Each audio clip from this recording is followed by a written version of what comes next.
మా అన్నకి ఇప్పుడే కొడుకు పుడితే బాబు. మన చేతుల్లో ఏముంది, అంతా దేవుడి దయ.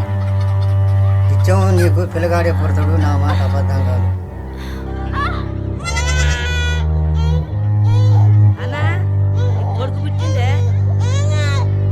ఆయన తమ్ముడు పుట్టిండు.